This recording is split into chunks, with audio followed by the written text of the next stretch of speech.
মরবি সবাই মরবি তোরা মরবি।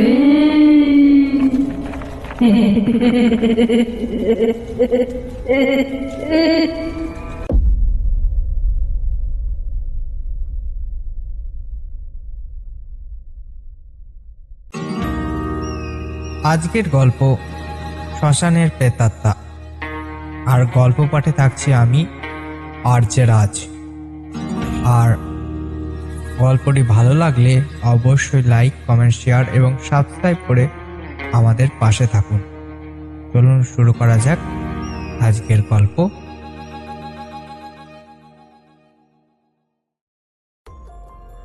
10 বছর আগের ঘটনা। আমি তখন পড়াশোনার জন্য কলকাতা উপকণ্ঠে একটি মেসে থাকতাম। একদিন কলেজ থেকে ফিরে এসে বিশ্রাম নিচ্ছি, এমন সময় ফোনটা বেজে উঠল। দেখলাম মা ফোন করেছে। ফোনটা ধরে বললাম, হ্যালো মা। বলো, তুই বাড়ি আসছিস কখন? মা জিজ্ঞাসা করলো। আমি, কাল যাব মা। আমি এখন খুব ক্লান্ত, এইমাত্র কলেজ থেকে ফিরলাম। মা, কাল বাড়িতে পুজো, মনে আছে তো? না সেটাও ভুলে গেছিস? আমি, পুজো কাল, তবে আজকে কি করব?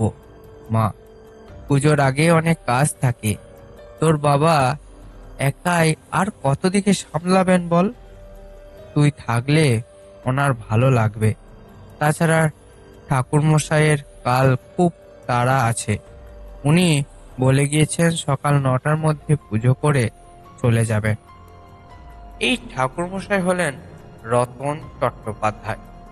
এককালে তান্ত্রিক হওয়ার জন্য অনেক জায়গায় ঘুরে বেরিয়েছিলেন, কিন্তু শেষে পর্যন্ত সংসার জীবনের আকর্ষণের কাছে হার মেনে বর্তমানে পুজো ও জ্যোতিষবিদ্যা নিয়ে ব্যস্ত থাকেন। মা শেষে বলল, আমি আর কোনো কথাই শুনতে চাই না, তুই আজকেই আসবি। আমি আর কথা বাড়ালাম না, বললাম আচ্ছা আসছি। তখনও বুঝতে পারিনি কোন ভয়াবহ বিপদ আমার জন্য অপেক্ষা করছে। সেটা জানা থাকলে কোনো মতেই সেদিন বাড়ি ফিরতাম না। এই অবেলায় কোনো গাড়ি পাওয়া যাবে না। তাছাড়া আকাশে মেঘ ঘন কালো করে এসেছে, যে কোনো সময় বৃষ্টি শুরু হয়ে যাবে। তাই আর দেরি না করে সাইকেল নিয়ে বেরিয়ে পড়লাম। মোটে 15 কিমি পথ। মাঝখানে গঙ্গা পার হতে হয় নৌকো করে। নৌকা থেকে নেমে খুব জোরে সাইকেল চালানো শুরু করলাম। মনে হচ্ছে যে কোনো সময় বৃষ্টি শুরু হবে। গ্রামে ঢোকার রাস্তায় একটা বড় শ্মশান পড়ে। এককালে এই শ্মশানের খুব বদনাম ছিল। জায়গাটা নাকি খুব একসময় ভূত প্রেতের আড্ডা ছিল। যথেষ্ট মিথ্যাবাদী বুজরুকে অন্ধবিশ্বাসের দল। এই শ্মশানের কাছে আসতেই শুরু হলো প্রবল বৃষ্টি। তাছাড়া শ্মশানের পাশে একটা গাছের নিচে গিয়ে দাঁড়ালাম। বৃষ্টির সাথে সাথে অন্ধকার চারিদিকটা ঘিরে ফেলল। একটানা বৃষ্টি পড়ছে, থামার কোনো নাম নেই। মাঝে মাঝে মনে হতে লাগলো মেঘ দেবতা বুঝি সংসারের সমস্ত ক্রোধ আমার উপরই বর্ষণ করছেন। কিছুক্ষণ পর দেখি একটা লোক খালি গায়ে শ্মশানে ঘুরে বেড়াচ্ছে। বৃষ্টির জন্য ঠিক চিনতে পারলাম না। মনে হলো লোকটা আর কেউ নয়, আমাদের গ্রামের রামলাল। আমি তাকে গলা হাঁকিয়ে বললাম, আরে রামলাল, বৃষ্টিতে ভিজছো কেন? এখানে এসে গাছের নিচে দাঁড়াও। রামলাল কোনো জবাব দিল না। এক মনে সে কিছু খুঁজছে। শ্মশানের পোড়ানো চিতাগুলো খুদিয়ে খুদিয়ে দেখছে। একটা দেখা হয়ে গেলে আরেকটা, তারপর আবার আরেকটা। গায়ের লোম ক্ষণে ক্ষণে খাড়া হয়ে যাচ্ছে। ঠিক বুঝতে পারলাম না এর জন্য কে দায়ী? ভয় না ঠান্ডা বাতাস? মাঝে মাঝে মনে হচ্ছে এই বুঝি শ্মশানের মাটি ফেটে একটা কঙ্কালের মতো বেরিয়ে এসে আমার পা টেনে ধরবে। আশঙ্কাটা ক্রমশ বেড়েই চলেছে। এমন সময় পাশে কেউ থাকলে মনে একটু সাহস পাওয়া যেত। রামলাল, ও রামলাল, এখানে কি করছো? এখানে এসো দেখি।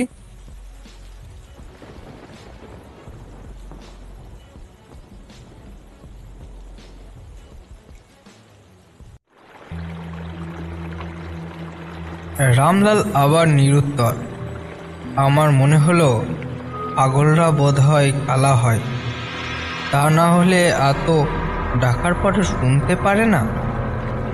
আবার তাকে নিরীক্ষণ করা শুরু করলাম। এরপর রামলাল একটা সদ্য পোড়ানো চিতার পাশে দাঁড়িয়ে গেল। এখনো চিতা থেকে কালো ধোঁয়া বের হচ্ছে। সে আর নড়ল না। মনে হয় যা খুঁজছিল তা পেয়ে গেছে। রামলাল একটা চিতার পাশে বসে হাত পোড়া কাঠগুলো হাত দিয়ে সরাতে লাগলো। সর্বনাশ! আমি মনে মনে প্রমাদ শুনলাম। এই কাণ্ড অন্য কেউ দেখলে তাকে আস্ত রাখবে না। পাগল বলে তো সবাই তাকে ছেড়ে দেবে না। রামলাল, থামো, থামো বলছি। পাগলটা সত্যি কালা মনে হচ্ছে। ওরে যেভাবেই হোক থামাতে হবে, তা না হলে আজ একটা চরম কাণ্ড বাঁধিয়ে ছাড়বে। তার দিকে হেঁটে গিয়ে তাকে ঝাঁকানোর জন্য তার পিঠে হাত দিলাম। কিন্তু এ কি, তার শরীর একেবারে বরফের মতো ঠান্ডা। তৎক্ষণাৎ হাত সরিয়ে নিয়ে দু পা পেছিয়ে এলাম। পিঠে হাত দেওয়ার সাথে সাথেই রামলাল থেমে গেল এবং মুখ দিয়ে একটা গোঁ গোঁ শব্দ করা শুরু করল। এসব কি করছো? আমার কথা কি কানে যাচ্ছে না? আমার প্রশ্নের জবাব না দিয়ে সে ধীরে ধীরে উঠে আমার দিকে ঘুরে দাঁড়ালো। এ তো রামলাল নয়। প্রথমে খেয়াল করিনি, কিন্তু তার মুখের দিকে তাকিয়ে আমি আঁতকে উঠলাম। দেখলাম লোকটার চোখের জায়গা দুটো কালো গর্ত এবং সেই গর্তের গভীরে জ্বলছে দুটো সাদা আলো। আমি পিছু হাঁটতে শুরু করলাম। লোকটাও আমার দিকে এগোতে শুরু করলো। আমি গতি বাড়ালাম, সেও বাড়ালো। এবার সোজা দৌড়ানো শুরু করলাম। শরীরের সমস্ত শক্তি দিয়ে প্রাণপণে দৌড়াচ্ছি, বামে ডানে বা পেছনে, কিন্তু কোনো এক অলৌকিক শক্তির সাহায্যে প্রতিবারই সে আমার সামনে চলে আসছে। এত কিছুর মধ্যেও একটা বিষয় বেশ আশ্চর্য ছিল। সে আমার পাশে পাশে দৌড়াচ্ছে, আবার কখনো সামনে বা পেছনে চলে আসছে, কিন্তু আমাকে স্পর্শ করতে পারছে না। কোনো এক অজানা শক্তি তাকে বিরল করছিল আমাকে স্পর্শ করার থেকে। এভাবে কতক্ষণই সে আমাকে তাড়া করছিল তা ঠিক বলতে পারবো না, কিন্তু কিছুক্ষণ পরে শুনতে পাই রাস্তা থেকে কে যেন আমাকে ডাকছে, সুরেশ, এই সুরেশ। বৃষ্টির জন্য কোথাও আটকে গেছি কিনা দেখার জন্য হয়তো কেউ আমাকে খুঁজতে বেরিয়েছে। রাস্তায় দেখি বাবা দাঁড়িয়ে আছেন। আমি এবার ওনার দিকে দৌড়ানো শুরু করলাম, কিন্তু দৌড়ে পালাবো কোথায়? মানুষ হলে তো তাকে ছেড়ে ফেলবো, কিন্তু সে তো অন্য কিছু। এবার সে আমার সামনে দাঁড়িয়ে এক বিরাট কালো মূর্তি ধারণ করলো। প্রায় 20 ফুট লম্বা, মানুষ নয়, এক বিরাট আকারে প্রেত, আর চোখ দুটো সাদা আগুনের শিখা জ্বলছে। এরপর আর আমার পক্ষে জ্ঞান ধরে রাখা সম্ভব ছিল না। আমি জ্ঞান হারালাম।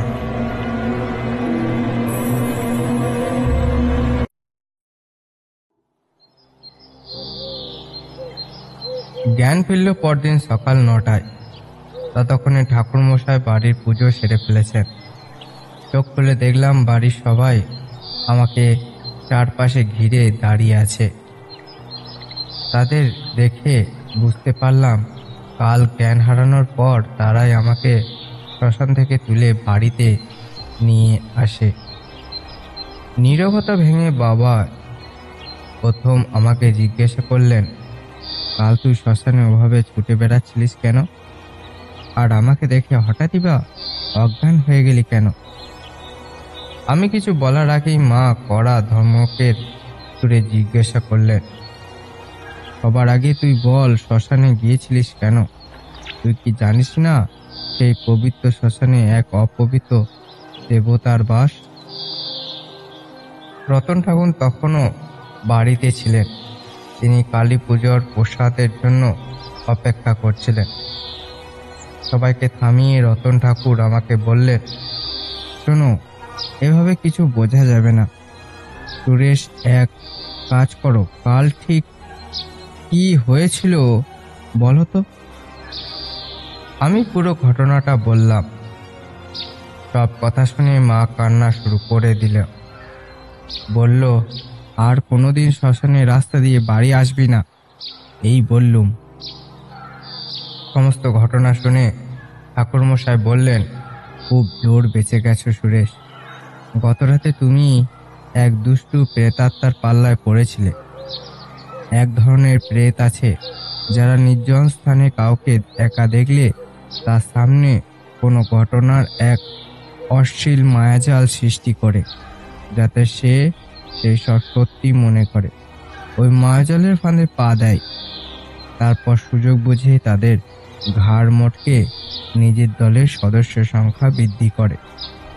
তুমি ওই গাছের নিচে দাঁড়ানো মাত্রই সে এমন এক অশ্লীল মায়াজালের সৃষ্টি করেছিল, যেটাকে তুমি দূর থেকে এক ঝলকে সত্যি বলে মনে করেছিলে। আসল কথা হলো, গতকাল শ্মশানে কাউকেই পোড়ানো হয়নি।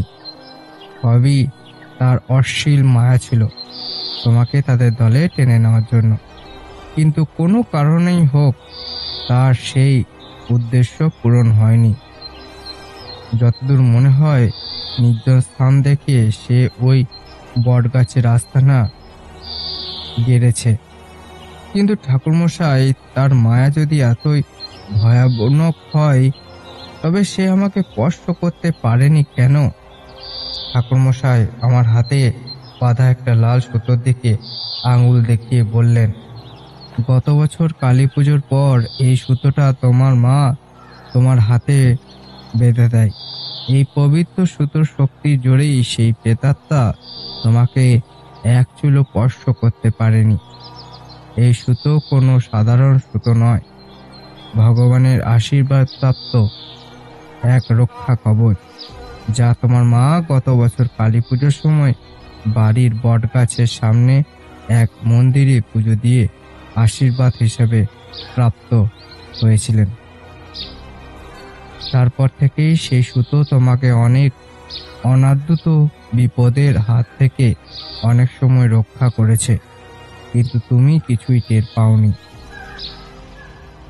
দেখলি বাবা, আমি বলেছিলাম না, এই সুতো হাতে বাঁধা থাকলে কেউ তোর কোনো রকমই অনিষ্ট করতে পারবে না।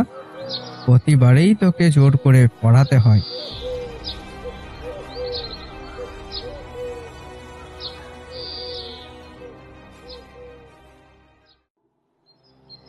ঠাকুরমশাই বললেন, কিন্তু যদি তুমি সেই প্রেতাত্মাকে নিজে থেকেই স্পর্শ করো, তখন তার ক্ষমতা অনেক কমে যায়। তার আসল রূপটা ধীরে ধীরে তোমার সামনে উন্মোচন হওয়া শুরু হয়। তুমি শুধু তার চোখের সাদা গর্তটা দেখেছিলে, কিন্তু আরো কিছুক্ষণ ওভাবে তার দিকে তাকিয়ে থাকলে দেখতে একটা আস্ত কঙ্কাল তোমার সামনে দাঁড়িয়ে আছে। মায়াজাল ভেঙে যাওয়ার পর আর কোনো উপায় না দেখে সে তোমাকে তাড়া করা শুরু করে, চেষ্টা করে যেন যে কোনো প্রকারেই তোমার হাত থেকে দৌড়াতে গিয়ে সুতোটা খুলে পড়ে যায়, আর সেটা হলেই তোমার চরম সর্বনাশ হতো। কিন্তু কথায় আছে, রাখে হরি মারে কে। তোমার মায়ের ভগবানের প্রতি অসীম বিশ্বাস ও অগাধ ভক্তি আর কালী মায়ের আশীর্বাদের জন্যই তুমি এই যাত্রায় খুব জোরে বেঁচে গেছো সুরেশ। বাবা বললেন, ঠাকুরমশাই, আমিও তো ওখানেই উপস্থিত ছিলাম, কিন্তু সেই প্রেতাত্মাকে আমি দেখতে পেলাম না কেন? সুরেশ তো আমার সামনেই অজ্ঞান হয়ে পড়েছিল। আসলে সেই ক্ষমতাশালী প্রেতাত্মা ওই গাছের উপরেই ছিল এবং তার মায়াজালের জন্য সুরেশ তাকে নিজের সামনে দেখে। তাছাড়া সে শুধু সুরেশের উপরেই মায়া সৃষ্টি করেছিল। ভাবতে পারিনি এই ঝড় বৃষ্টির সময় অন্য কেউ সেখানে আসবে তাকে বাঁচাতে। ঠাকুরমশাই বাবাকে উত্তর দিলেন। রতন ঠাকুরের কথা শুনে মা বলল, দাদা, আপনি এত কিছু জানেন কি করে? রতন ঠাকুর বললেন, এক সময় এসব বিষয় নিয়ে বিস্তর চর্চা করেছি। ইচ্ছা ছিল অনেক বড় তান্ত্রিক খাওয়ার, কিন্তু শেষ পর্যন্ত আর ধৈর্য রাখতে পারিনি। সংসারের টান যে অনেক বড় টান, একেবারে যে ব্যর্থ হয়েছি তা নয়, কিছু শক্তি তো পেয়েছি, কিন্তু এসব তো আর সবাইকে বলা যায় না। প্রসাদ গ্রহণ ও খাওয়া দাওয়ার পর বাবা ঠাকুরমশাইকে বললেন, আচ্ছা দাদা, এই প্রেতাত্মা তো একটা বিহিত করা দরকার, তা না হলে সেই গাছের নিচে দিয়ে কেউ গেলে তো অকারণে প্রাণ হারাবে। এই বিপদ থেকে বাঁচার কি কোনো উপায় নেই? উপায় আছে একটা, এবং তা এখনই করতে হবে। মাকে উদ্দেশ্য করে তিনি আবার বললেন, একটা পাত্রে কালী মায়ের পুজো করা পবিত্র জল এনে দাও বৌমা। মার সাথে সাথে ঠাকুরমশাইকে পুজোর জন্য জল এনে দিল। এক্ষেত্রে কাজ হবে।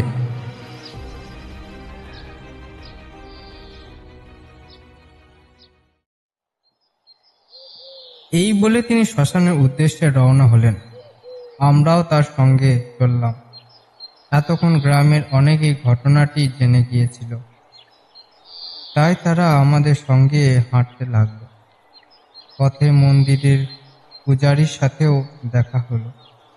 ঠাকুরমশাই তাকে পুরো ঘটনাটা বলে দিলেন।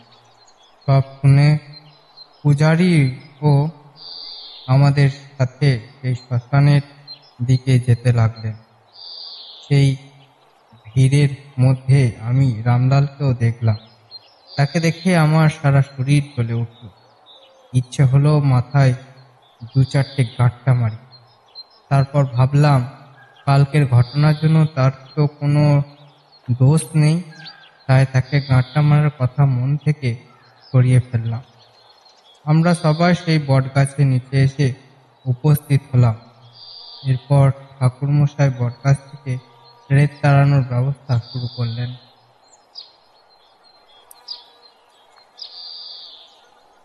রতন ঠাকুরের সাথে আমরা সবাই শ্মশানের সেই বটগাছে এসে উপস্থিত হলাম। রাস্তার এক পাশে শ্মশান আর অপর পাশে একটা বড় পুকুর।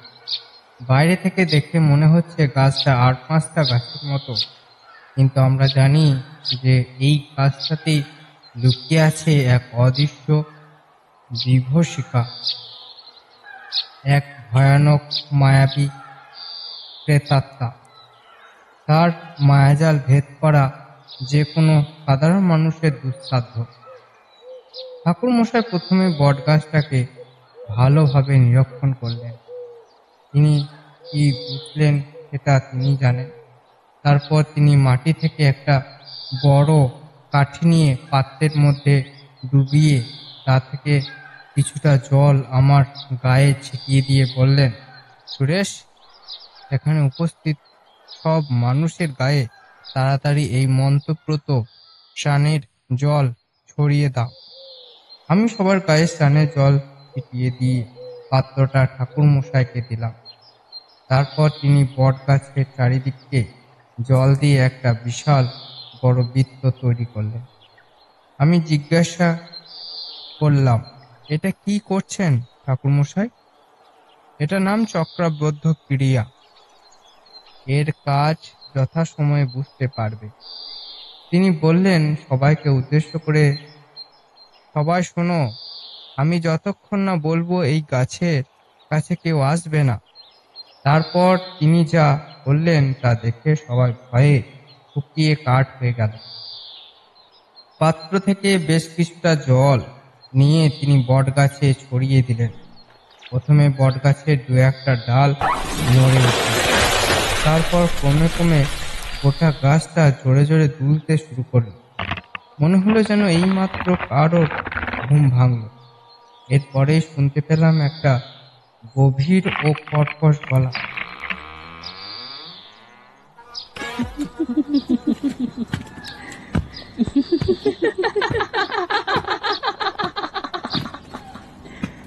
Kenapa tak tidur lagi, ha?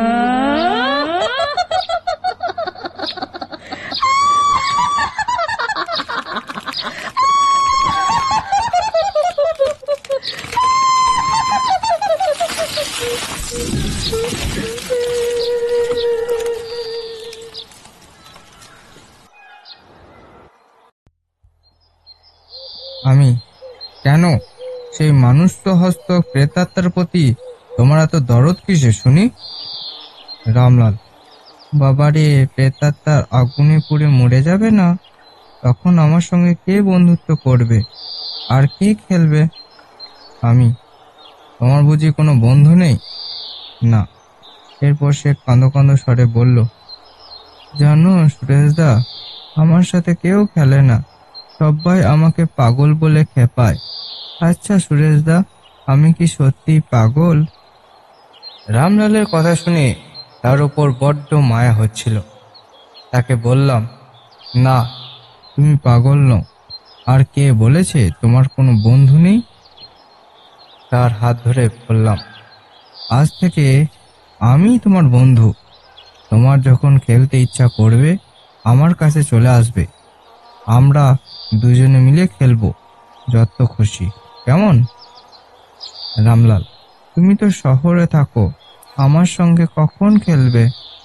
আমি, যখন বাড়িতে থাকবো তখন আমার সঙ্গে খেলবে। তাছাড়া আমি সবাইকে বলে দেব তারা যেন তোমার সঙ্গে খেলে। এবার ঠিক আছে তো? রামলাল, কি মজা, কি মজা! সবাই আমার সঙ্গে খেলবে, সবাই আমার বন্ধু হবে। আমি, এবার জলের বালতিটা নিচে রেখে দাও। শুনলে না ঠাকুরমশাই একটু আগে বললেন যে যে ব্যক্তি সেই প্রেতাত্মার কাছে যাবে তার ঘাড় মোটকে মেরে ফেলবে। তখন তুমি কার সঙ্গে খেলবে? আমার কথা শুনে রামলাল ভয়ে বালতিটা ফেলে দিয়ে আমার পিছনে দাঁড়ালো আর বলল, ওরে বাবারে, বাঁচাও, প্রেতাত্মা যে এবার আমাকে মেরে ফেলবে। প্রেতাত্মার গায়ে আগুন লেগে আছে, সঙ্গে তার কান ফাটা তীব্র আর্তনাদ। সে ঠাকুর মশাইকে বলল, মরবি, সবাই মরবি তোরা। মরবি।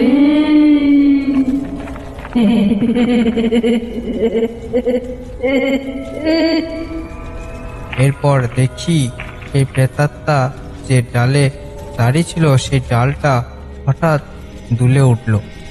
মনে হলো কেউ যেন লাফ দেওয়ার প্রস্তুতি নিচ্ছে। দেখলাম মানুষের আকৃতি সেই আগুনটা লাফ দিয়েছে এবং সে লাফ দিয়েছে ঠাকুরমশাইয়ের দিকে। কিন্তু এ কি, সেই প্রেতাত্মা লাফ দিয়ে কিছুটা এগিয়েই মাটিতে পড়ে গেল। সঙ্গে সঙ্গে চক্রাবৃদ্ধের চারিদিকে একটা চোঙের মতো আগুনের প্রাচীর তৈরি হলো এবং তা মাটি থেকে আকাশ পর্যন্ত উঠে গেল। সে লাফ দিয়ে ঠাকুরমশাইয়ের কাছে আসতে পারেনি। তার কারণ হলো ঠাকুরমশাই এর তৈরি অদৃশ্যে চক্রাবৃদ্ধ কবচ, যেটা পার হওয়ার ক্ষমতা সেই প্রেতাত্মার নেই। তিনি আগেই বুঝেছিলেন যে প্রেতাত্মা তার ওপর আক্রমণ করতে পারে এবং সেজন্যই তিনি প্রথমেই তার প্রতিকার করে রেখেছিলেন। চক্রাবৃদ্ধ স্পর্শ করা মাত্রই প্রেতাত্মার শরীর থেকে আগুন দ্বিগুণ উৎসাহে জ্বলতে লাগলো এবং সঙ্গে সঙ্গে তার আর্তনাদও দ্বিগুণ হয়ে গেল। এবার প্রেতের গলায় আওয়াজ একটু নরম হলো। সে হাত জোর করে ঠাকুরমশাইকে বলল,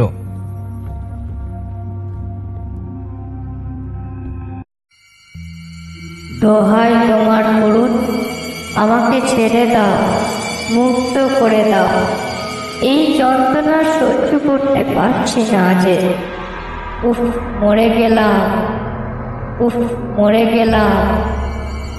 আমি জানতাম তুই আমার ওপর আক্রমণ করবি, আর সেজন্যই আমি আগে থেকেই প্রস্তুত ছিলাম। স্বর্গ, মর্ত্য, পাতাল, তুই যেখানেই যাবি এই আগুনের প্রাচীর থেকে কোনো দিন বেরোতে পারবি না, বললেন রতন ঠাকুর। তিনি আবার বললেন, তোকে ছেড়ে দিলে তুই আবার ফিরে আসবি, আবার মানুষের ওপর মায়াজাল সৃষ্টি করে তাদের মেরে ফেলবি। আমি তোকে এবার আর ছাড়ব না।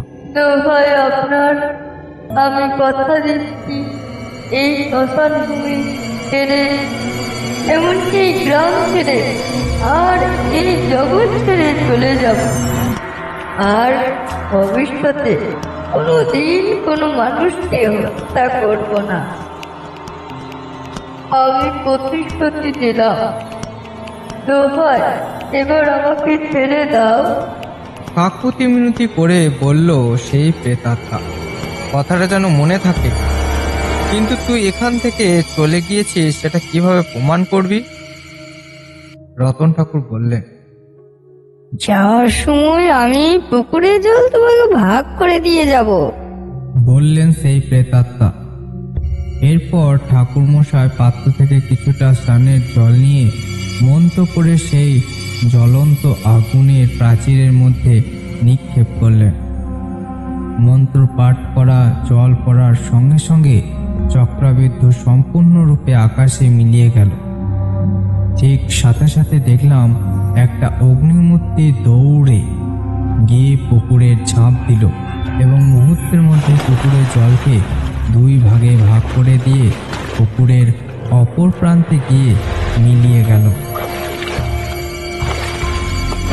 ঠাকুরমশাই আমাদের সকলকে বললেন,